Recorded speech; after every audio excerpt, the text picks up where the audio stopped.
niliweka hiyo kamati kwa sababu ya huenda likatokea ama lisitokee. Sawa sawa, ningependa kuifahamu Exponent. Unaitazama Exponent kwa miaka 10 ijayo, unaionaje Exponent ukilinganisha na sasa mlipo?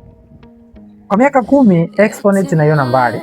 Kwanza kabla ya kufika miaka 10 na miaka 5, nataka Exponent ifike mbali ndani ya miaka 5 ya kwanza. Nataka Exponent hapa ilipo isirizike na yale maendeleo ambayo tunayo. Natamani kuiona, yani naiona Exponent mbali zaidi ya hapa tulipo.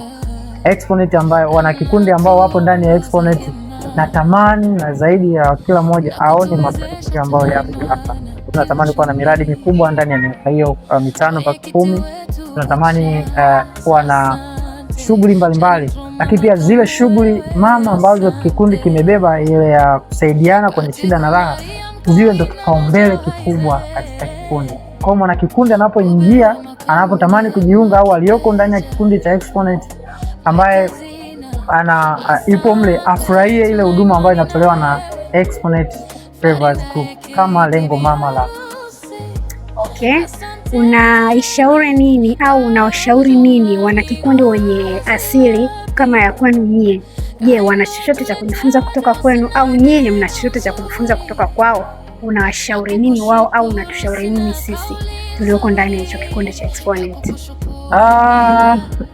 Najua kuna vikundi vingi ambavyo vimeshaendelea zaidi yetu, lakini kuna vikundi vingi ambavyo vimeanzishwa viko chini yetu pia, na vyote hivi vikundi kila mmoja anamtegemea zake. Exponent anamtegemea yule aliyeendelea zaidi, na yule ambaye anaanzishwa anamtegemea Exponent ili ajifunze zaidi. Kwanza ni wakaribishe wote ambao wanatamani kuja kujifunza Exponent. Milango iko wazi, kamati ya mahusiano ipo, ndio inahusika na lengo hili kubwa.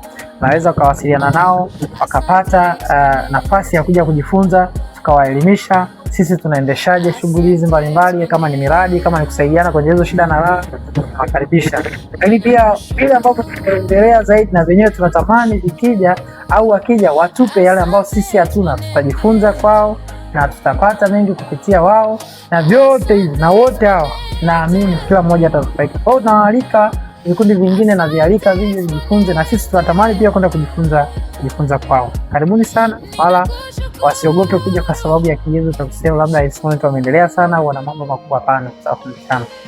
Okay.